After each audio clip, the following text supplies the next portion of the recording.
शनिवार के दिन मोतिहारी के प्रतिष्ठित बापू सभागार में विकासशील इंसान पार्टी यानी वीआईपी का जोन कार्यकर्ता सम्मेलन बड़े ही धूमधाम से आयोजित किया गया। इस खास मौके पर पार्टी प्रमुख और बिहार सरकार के पूर्व मंत्री मुकेश सहनी की मौजूदगी ने कार्यक्रम को और भी खास बना दिया। जैसे ही सहनी सभागार के मुख्य द्वार पर पहुंचे, पार्टी कार्यकर्ताओं और समर्थकों ने फूलों की विशाल माला पहनाकर उनका भव्य स्वागत किया। इस आत्मीय सम्मान से भावुक हुए सहनी ने कार्यकर्ताओं का आभार जताते हुए कहा, यह प्यार और सम्मान मुझे जनता की सेवा के लिए और अधिक प्रतिबद्ध बनाता है। आप लोगों ने जो मेहनत किया विगत एक सप्ताह से, वह आज देखने को मिल रहा है। ऐसे ही आप लोग हौसला बढ़ाते रहें, निश्चित रूप से वह मुकाम भी पाएंगे जिसके लिए हम लोग संघर्ष कर रहे हैं। नेता का स्वागत किया जा रहा है।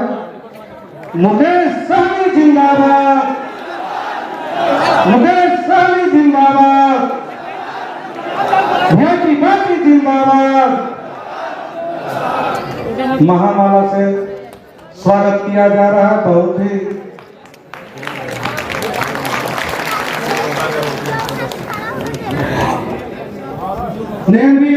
पूर्वी चंपारण, शिवहर और आसपास के जिलों से हजारों कार्यकर्ताओं की मौजूदगी में सम्मेलन का आयोजन बेहद अनुशासित और प्रेरणादायक माहौल में हुआ। सम्मेलन का मुख्य उद्देश्य था पार्टी संगठन को मजबूत करना, सामाजिक न्याय के मुद्दों पर चर्चा करना और आगामी चुनावों की रणनीति तय करना। मुख्य अतिथि के रूप में बोलते हुए मुकेश सहनी ने मौजूदा राजनीतिक हालात पर तीखी टिप्पणी की। उन्होंने लोजपा, रामविलास प्रमुख चिराग पासवान के हालिया बयान पर करारा हमला बोला। सहनी ने कहा, जातीय जनगणना के आंकड़े छिपाना समाज के पिछड़े और वंचित तबकों के साथ खुला धोखा है। श्री मुकेश सहनी जी, जब तक हम लड़ेंगे नहीं तब तक हमें अधिकार मिलेगा नहीं। इस कार्यक्रम का ही नाम है सरकार बनाओ अधिकार पाओ।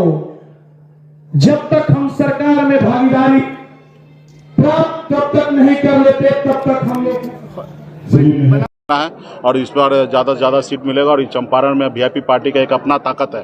2020 में हमें पता है कि हम लोगों ने एनडीए में था, जिसके कारण यहाँ पे मैक्सिमम सीट चंपारण में जीता गया था।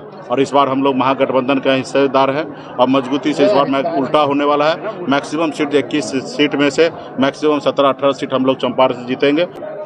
चिराग पासवान जी का मैंने एक इंटरव्यू देखा जिसमें उन्होंने कहा, मोदी जी से आग्रह किए हैं कि जाति आधारित गणना तो हो लेकिन इसका आंकड़ा जो है सार्वजनिक ना करे।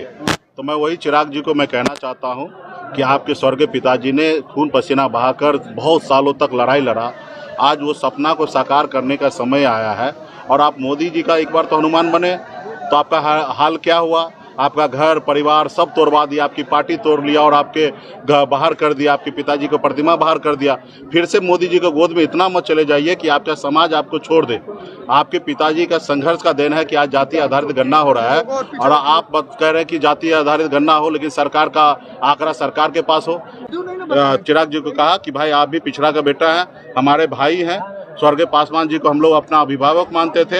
हम चाहेंगे कि आप भी राजनीति कीजिए, अच्छी तरीके से राजनीति कीजिए, ऐसी राजनीति कीजिए जिस राजनीति में आपके समाज आपको हीरो माने, नेता माने। आप ऐसे स्टेटमेंट ना दीजिए जिससे आपका समाज आपको दुश्मन मान ले। ओबीसी साहब उनकी पार्टी है, स्वतंत्र है, लेकिन बिहार के जितने भी समाज के लोग हैं वो जागरूक हो चुका है। अभी अपना इस बार वोट कोई खराब नहीं करने वाला। 2 धारा की लड़ाई होगा, उसमें 2 धारा में एक होंगे कि महागठबंधन को जिताने के लिए खून पसीना बहाने का काम करेंगे और एक होगा कि जो सरकार में उनको जिताने का काम करेंगे। लेकिन वो आज सरकार में जो लोग हैं उनका भी कार्यकर्ता मान रहा है कि अभी हमें किसी भी हालत में हमारी सरकार लौट के नहीं आना है, महागठबंधन की सरकार आना है।